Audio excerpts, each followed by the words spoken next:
Hello, everyone. This is Dino. So today I'm going to record a lecture on farm insurance. You may wonder what's it's all about, a whole chapter for farm. And yeah, there's some unique risk exposures, as we call them, with regard to farms. Okay, so you have the farmer's home where they live. Then you have livestock. They may have a lot of different animals. Then you have a lot of farm equipment, depending on how many acres they own. Some of them, they own hundreds of acres of land, and they have this huge equipment. And sometimes you will see even on the main roads, they are bringing the huge equipment they're driving, and it's kind of scary sometimes. And what if they hurt somebody and they need coverage? And there are a lot of hobby farms upstate. If you go to upstate New York, a long time ago, I had a student in my C12 property class, and then she actually invited me to visit her hobby farm. They had purchased some land in upstate New York, and they had a beautiful farm there. The problem is as an insurance professional, you always need to look at what kind of risk exposures these type of farms they pose to the farm owner. Okay, for example, they were just letting kids pet animals there, the domestic animals, and there was a little accident happened there, and they're selling stuff, milk and produce, and all kinds of things going on. So the problem of being an insurance broker, you develop an aptitude to look for problems. I know, it's not being always negative, but that's how we are. We immediately put on, I was so tempted to tell her the issue that I immediately found, but I just constrained myself. Okay. I just tend to enjoy the farm. I didn't want to bring out all the risk exposures. Okay. So we will leave it for this lecture. All right. So if you haven't clicked on subscribe, that means I haven't won your subscription. That means I'm not doing a good job. I'm not doing a good job. Okay. So take your time, but I'd like you to subscribe as soon as you feel that it's worthy. I'm worthy of your subscription. Okay. All right. So what is this farming? Like I said, if you drive through, I remember one time, a few years ago, maybe 6, 7 years ago, me and my daughter, we decided to drive from here to California. She was here on vacation. She was doing her PhD there in the US, and then she came here on vacation, and we wanted to give her a car. So we said, okay, why don't we just drive it, and we'll have a good, memorable experience. My wife, she kind of bailed out and she said, no, no, no, you guys go ahead. I'm not going to drive with you guys.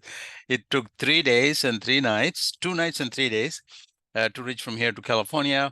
And we went through these farms, like thousands of acres, as far as I can see in the Midwest. You just see the farms after farms. You keep driving and driving, and the livestock, animals. We went through all kinds of US states, and it was such a memorable experience. You can see that I'm still talking about it. So the farms could be small, like a few acres farm. Some could be a few hundred acres of farm, and they have a lot going on. So the ownership, maintenance, or use of premises for the production of crops, the raising of care of livestock, okay, including all necessary operations. So just in a nutshell, like a thumbnail version of the definition of a farm is what we just said, okay? So farm also include the operation of roadside stands. I just mentioned in my opening that people, they just sell their produce. There are several farms, they sell actually milk, whether they are pasteurized or they're cleaned, and we don't know. Okay, and there have been food poisoning cases. Yeah, I can show you lawsuits emanating from exposure from farms. Okay, and we think that everything is fresh and you want to eat it, and people are just eating stuff right there on the farm. Okay, and so roadside stands and farm markets maintain principally for the sale of the insured's own farm produce, right, products. Okay, so what are some of the types of farm? Oh my goodness, there are so many varieties of forms. So there are many different types of forms. So the basic difference between them being are, so products grown or produced. So this is huge, okay? And here in Stony Creek, where I live, I'm just here like, in the middle of the what they call fruit land. Beautiful, beautiful area in the Niagara Escarpment. So people come here in the summer to pick fruits. You can just, I can drive like 10 minutes from my home and I can see about 5 or 6 fruit farms right here in my backyard, so to speak. Okay. And so we pick strawberry, apple, all kinds of cherry picking. Okay, all of that happening, and then the people, in the farm owners, they're selling them, and people are just eating like all day long. They're picking the fruit, they're eating right there, and people are so excited, and you can see the crowd in the summertime. So much crowd here. Okay, so product grown or produced, types of specialized machinery or equipment used, and depending on how big of the farm, there could be a lot of sophisticated machinery, and types of buildings required to run the farm. Some are producing stuff. Okay, they manufacture stuff right there. So they have a factory, all kinds of farms are available. Okay. So what do farm policies include? There are 4 distinct coverages provided on a farm policy: dwelling, building, and personal property. So the farmer, okay, they have their own home where they live. They have their own personal property. They all of those things that they use in their home. And so also then we have the farm buildings, major outbuildings and contents, depending on what they do, manufacturing, how many hundreds of acres they have. You could only imagine how many there could be outbuildings potentially. And then again, depending on what they do, how big is the farm, the machinery and the equipment they use. Some of them are very involved, and an accident could really, get a lot of people injured, so on and so forth. So, and also the general liability, anybody coming into the farm and bodily injury or property damage happened to them, and they can sue the farmer. And yes, so there has to be general liability. That's liability is huge. I think later on in this lecture, we're going to talk about a little bit more about the liability. Okay. So policy features found with dwelling, buildings, and personal property. So what are some of the typical policy features? Nothing really different here, but when it comes to a farm, we need to be a little bit careful because the farm could have been handed down by generation, right? Like a heirloom stuff.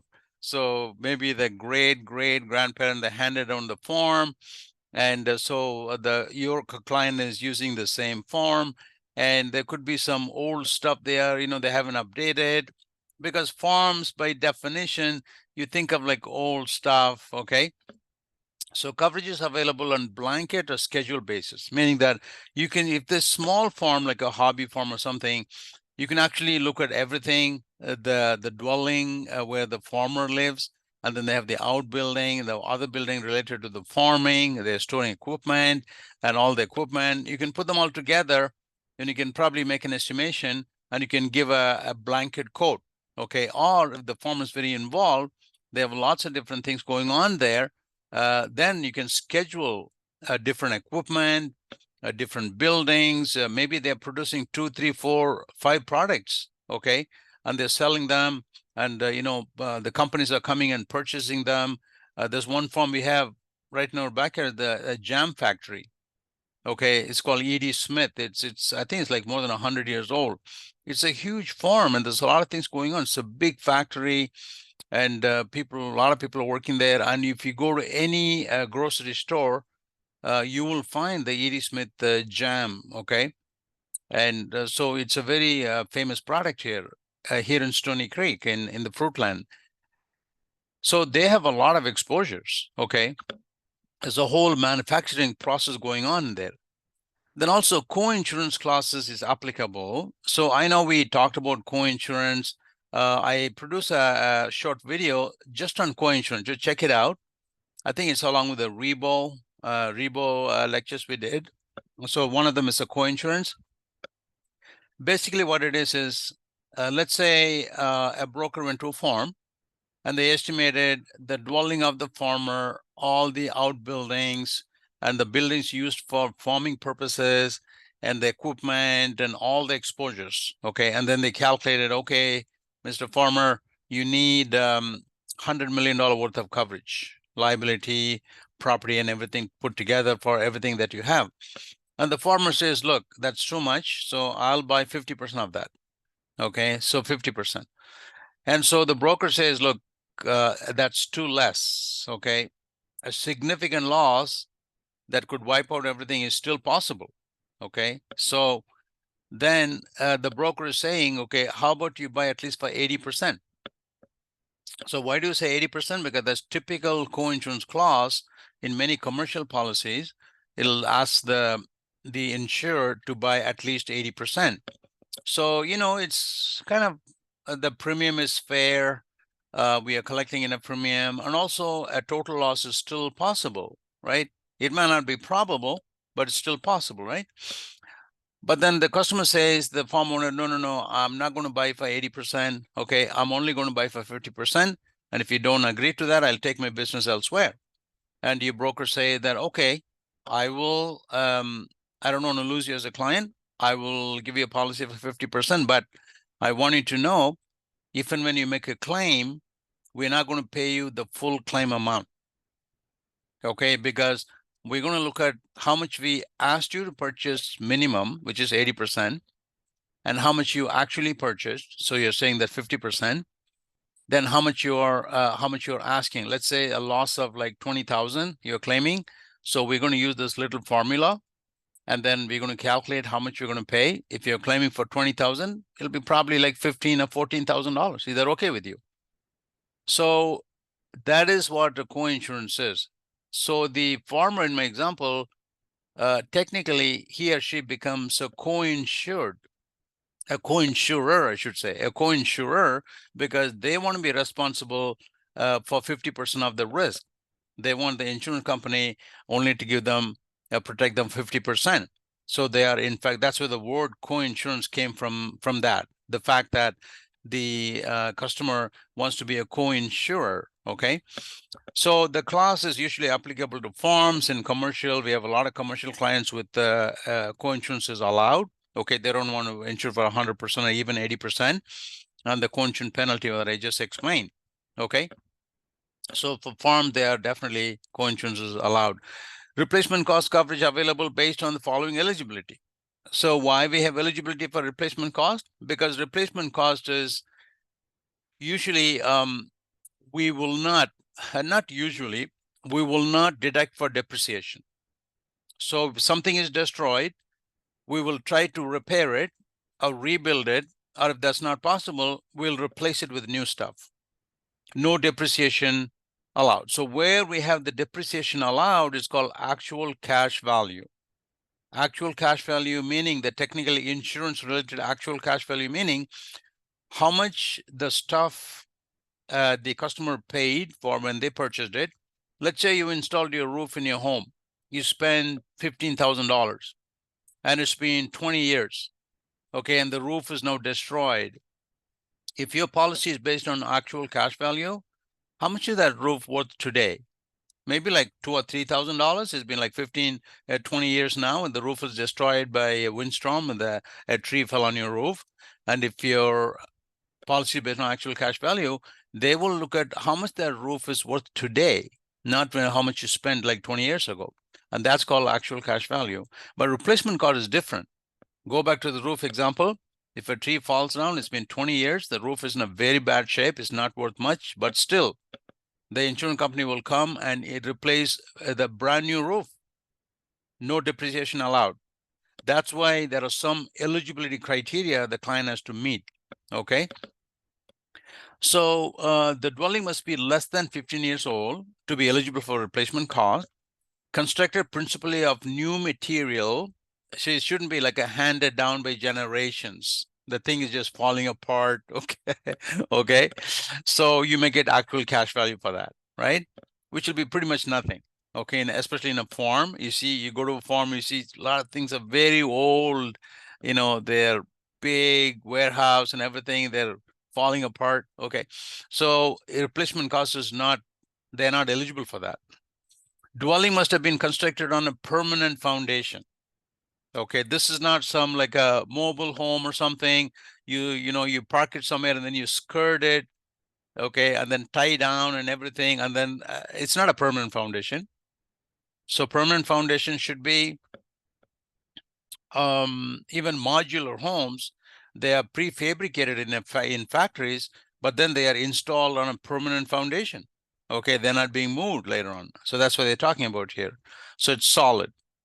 And fourth, dwelling must be used for its originally intended purpose. So let's say you constructed to be used for a specific purpose. Let's say it was only for storing. Okay, just storing. So you put up a building, but then now you're doing something different. You're manufacturing there. So that building is not intended for manufacturing. It should have been designed differently. It should have been more, whatever. Okay, so you can do that. So if you fulfill these four criteria, then replacement cost coverage may be available, okay? Which is definitely preferable by the insured because they get more, right? Like, kind, and quality, no depreciation allowed, okay? But remember, when you're talking to the replacement cost, I know I mentioned this before, but it's worth reiterating. When you talk to clients about replacement cost, you should tell them what option the insurance company has. Many of our brokers, the broker that I know, they'll just make it very simple to the client. They say, Mr. Customer, if something is destroyed, just make a claim and we'll bring you new stuff. It's only partially true. And it's very disingenuous statement because the adjusters, they have a lot of problem with that statement. The insurance company, they reserve the right to repair, rebuild, or to replace. It's not always they're going to bring you new stuff. You just put this adjusters into trouble with that statement, okay? And also cost you estoppel. Estoppel is a legal principle by which a broker mentions something to the client, you cannot take it back. You will be legally prevented from taking your word back. It's pretty serious. I've been in the courtroom many times when a previous company that I worked with my underwriter, my job as an instructor to explain some exclusion, define policy wording and things like that. Okay. But then I watched the judge will 99.9% of the time will side with the client. Okay. And we see so many cases go against the brokers. So be careful when you're talking to the client. Don't rush it. Don't give them this sugarcoating and feel good statements. Yeah, it's feels good to the customer. Oh, okay, I'm going to get new stuff for everything, right? Yeah, but then you're putting the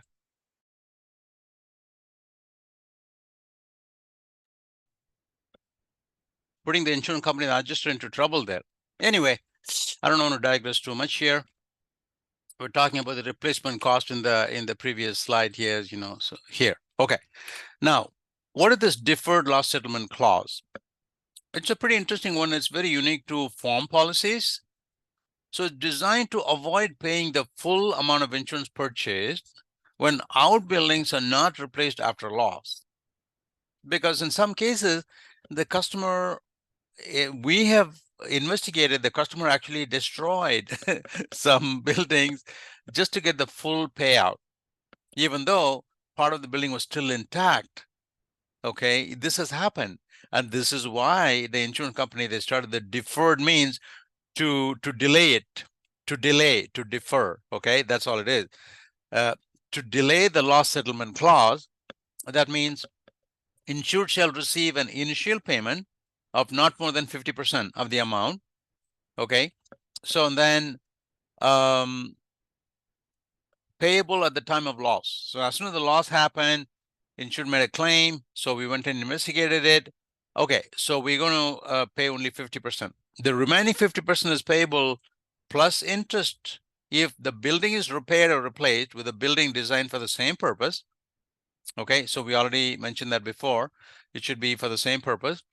Repair or replacement is completed within 9 months of the date of loss or damage. So that's kind of a threshold. I mean, that can be negotiated if it's going to be a complex loss. The insured can negotiate to extend that time, but this is just a normal. It's not like a set in stone, like 9 months, and otherwise you're not going to get the rest of the money. It can be negotiated if it's a very big loss and complex and everything.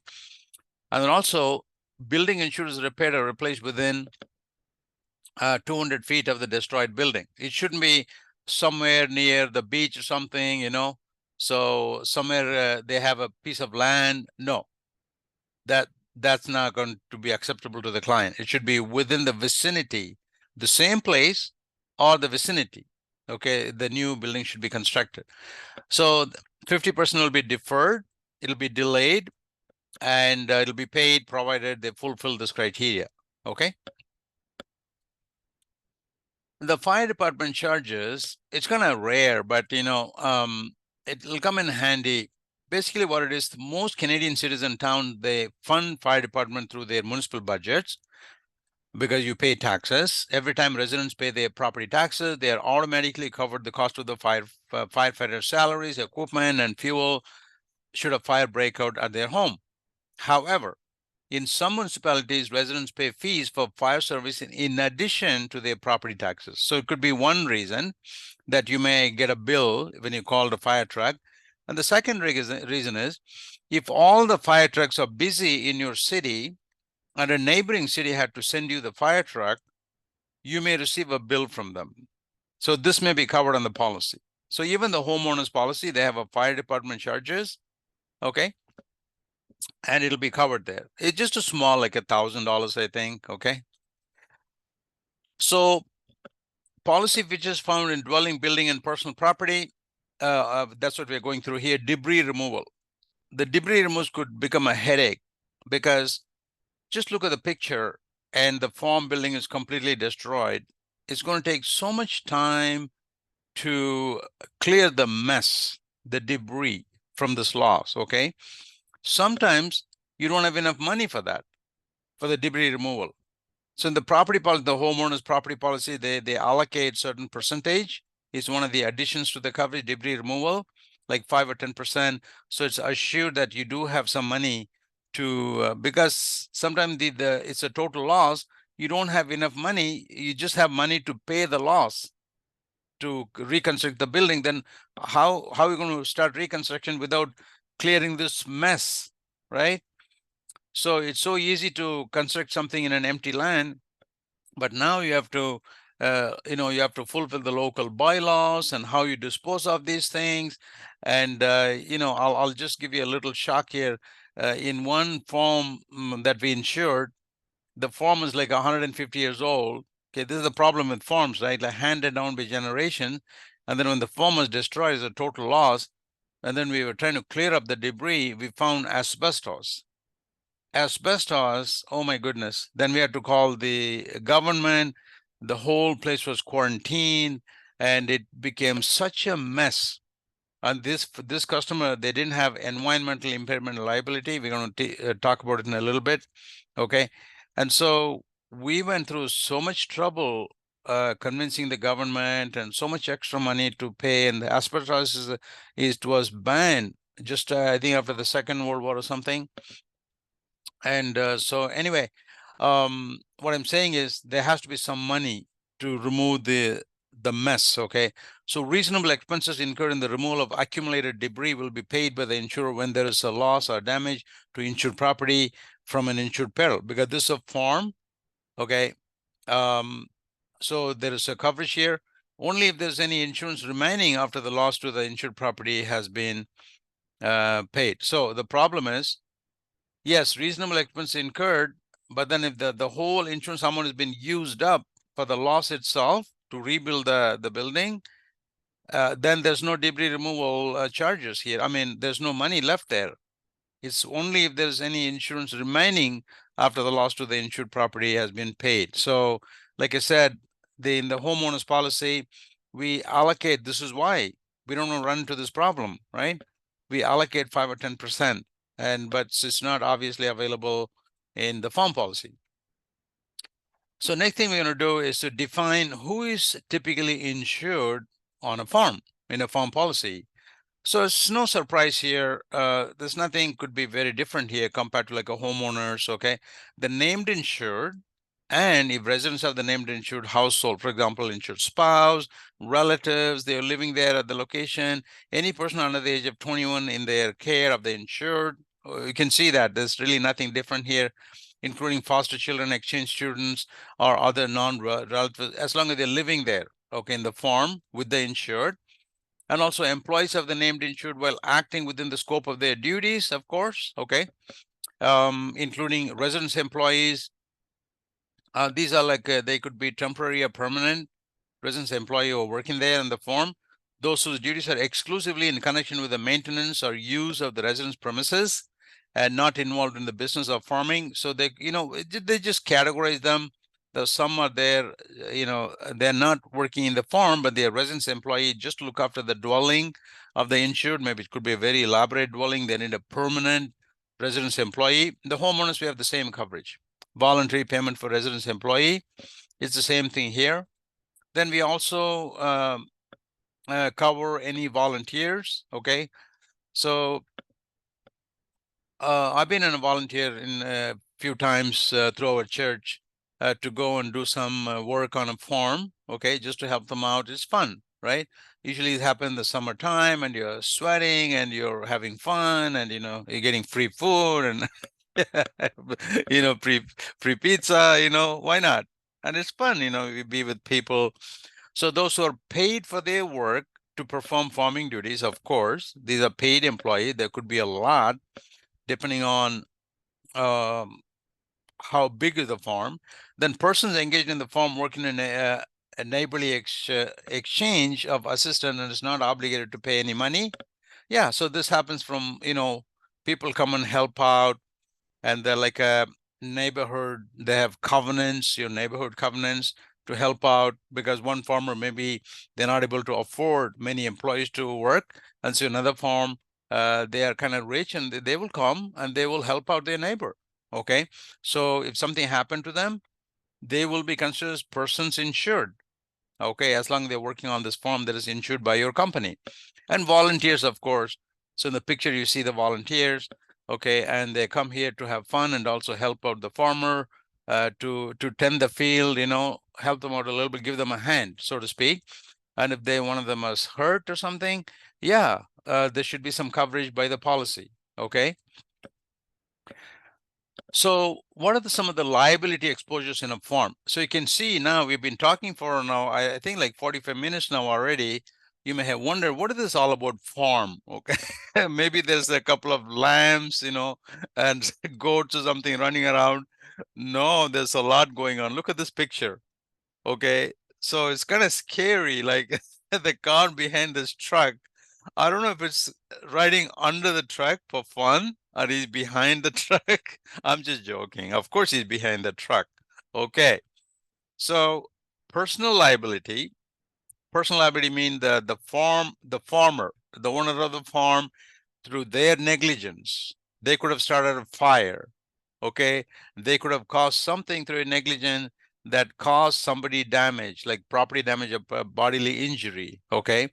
Premises, okay, especially in a farm. You go to a farm and you see all kinds of outbuildings, and they're storing some fruits and vegetables in one building. They're storing other stuff in another building. Some buildings are maybe like 100 years old. Some buildings are 10 years old. They have all kinds of things they have on the farm. So people can get hurt inside these buildings. Okay. That's called premises liability. And then farm operations liability. This is huge, depending on what they do, how much operation is going on. Cutting and baling of hay along the municipal roadway, and the driving of farm machinery on public roads, like what this guy is doing. Okay, so people are just, if you look at the white van, he's almost trying to move away from this big, humongous truck. Look at the wheel of this, right? The car behind him, it can actually come through it. It's so high. So people are just trying to avoid this. So you can see if something goes wrong, and the farmer will be liable for this, right? So then we have a tenant's legal liability. Maybe the farmer is renting. Okay, then by definition, the tenants are legally liable for a lot of stuff that could happen. They could hurt people. Okay, and so watercraft liability, they're using probably watercraft. Maybe they are between. There's a couple of farms here up north.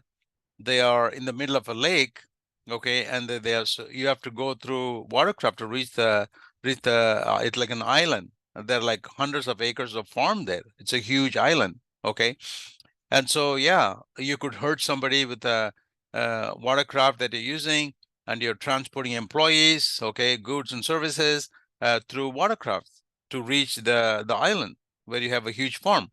Motorized vehicle liability. So again, you can see in the picture, okay, it looks like it's a big accident just happened. You've got the paramedics and everything. So the whole truck just kind of collapsed on its back, and you can see motorist vehicle liability is extremely uh, prevalent in farm because they use all kinds of farm equipment and tractors, and they're going through these fields. Some of them are not just flat fields, right? So they have to go through the valleys and everything, and they just kind of fall apart. Business or business property liability. Again, we talked a lot about it. Depending on what they do, in terms of business, they're selling stuff and they're manufacturing. Okay, and so they're using a lot of these things related to business of their business, and something could go wrong and people could be hurt. Okay, whenever you see the word liability, it's all about third parties who are injured or their property damaged because of your customer's negligence. Okay. So what is it all about? Exclusion of environmental liability. So I don't want to get too excited about this environmental liability because I do have a long course that I teach, a presentation I have, environmental impairment liability. That's what it's called. EIA, environmental impairment, EIL policy. It's very expensive. It is an exclusion on all the homeowners and even commercial policies. You may have to go to an MGA, like a managing general agent or a wholesaler downtown to find this coverage. They're very expensive. And usually if there's, this is related to pollution. Back in the day, they used to call this a pollution coverage, but now they call them a little bit technically correct name, like environmental impairment liability. If something went wrong in your farm, and then that's created an environmental issue, and the people in the surrounding, living in the surrounding area, they are being harmed. Their health is being affected. You will be in your customer is going to be huge trouble. And they're going to be class action lawsuits. It's going to be a pretty hefty penalty by the government. And then the whole place will be quarantined. And if there's going to be a leak or something happened to a hazardous chemical that you're using is leaked, and or there was an explosion or something, that the environment has been affected, okay, and other people living in the area, they're being affected, it's a huge problem. Just dealing with the government, just think about that, dealing with the government. And we have caused such damage, which is affecting the public. Okay. So potential for loss is too great to be insured for the premium charge. So the premium that we are getting for the farm, okay, it's just not worth it to include the environmental liability because it's so huge, the environmental liability. I just give you a few things. Okay, I know we can talk a lot about it, but you get the idea. When the government gets involved, it's pretty serious. It's going to cost you a lot of money. And so they usually exclude it. So you can actually buy that as separate endorsement. The company that gives you the farm policy, they may not even have it. So you may have to go to a separate company like MGAs, okay, or the wholesalers. They specialize in these type of coverages. Like terrorism is available now, environmental liability, because these are excluded.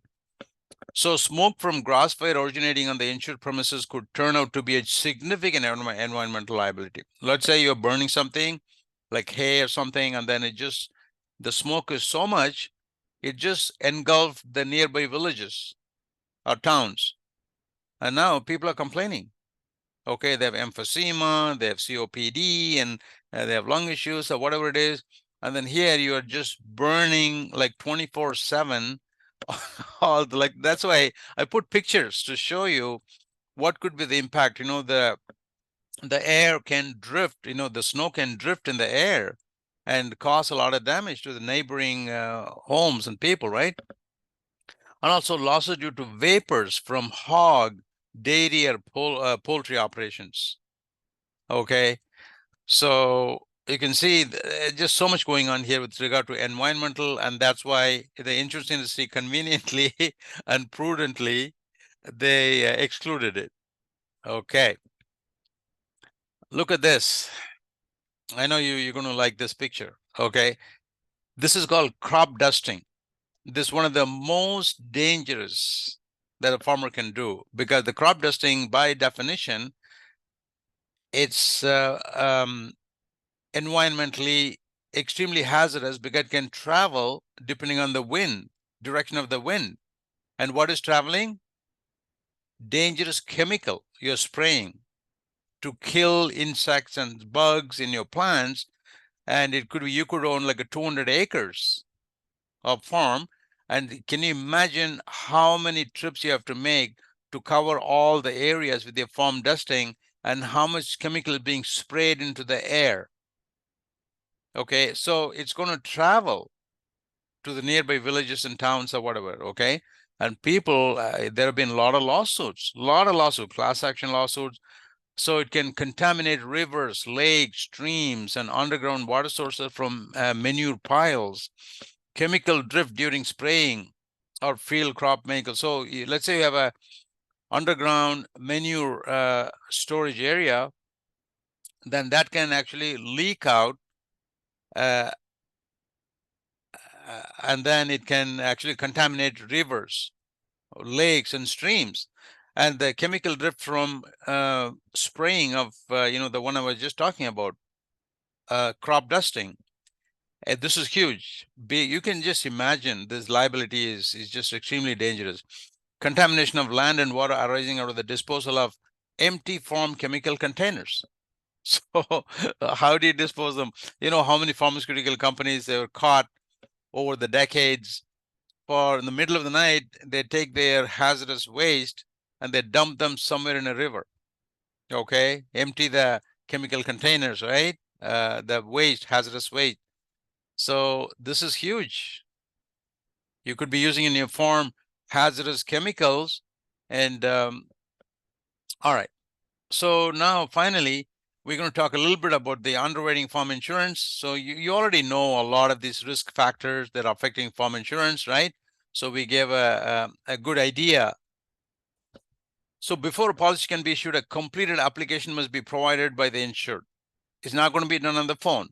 It has to be a completed application with all the information required on the application, because like we said so far, it's so much going on there in a form, right? We have to capture all the exposures. A diagram showing the distance between all buildings must accompany the application. Why? Because there are so many different buildings doing so many things, right? So we need to know. Photographs will be required for all buildings, including the insured's dwelling, the home they live there, and all the other buildings. We need to know. So with regard to the binding authority, whether you can confirm coverage with your client who won the farm, brokers are generally prohibited from binding coverage on the following types of farm risk. Okay, not that in all farm risks that you're going to be prevented from binding, but that means that you have to refer. You have to refer to underwriter, and they have to make sure that all the T's are crossed and all the I's are dotted before they can put their signature to give the go ahead. Okay. So vacant or unoccupied property. So the farmer has a bunch of buildings, they're not using them, they're just being vacant. Okay. And so that's vacancy is always pretty dangerous stuff. Okay. I don't want to digress too much here. And vacancy permit will be required in some cases. There's an extra charge because the exposure is more. Specialized building, some buildings are used for a specific purpose, like manufacturing a specific thing, and it has its own exposures. It could hurt people who are working inside that factory on the farm. It could things could explode. That has had those things have happened before, and people could be killed or hurt because the operation that's going on is very specialized. So who set up the operation, and what was the plan? Whether it's a legit, people who know this operation, they did some makeshift, half measure stuff. and they already started manufacturing. Okay, so we need to know all that. Outbuildings under construction. So this will be a builder's risk, okay, by definition. When you construct buildings, so we just heard a week ago, 2 weeks ago, there were so many townhomes, I think like something like 60 of them, they burned down somewhere in the eastern under construction. They were just completely burned down. Like multi-million dollars worth of loss happened. So buildings under construction, usually they'll need a builder's risk. Risk decline, canceled or restricted by another insurance company.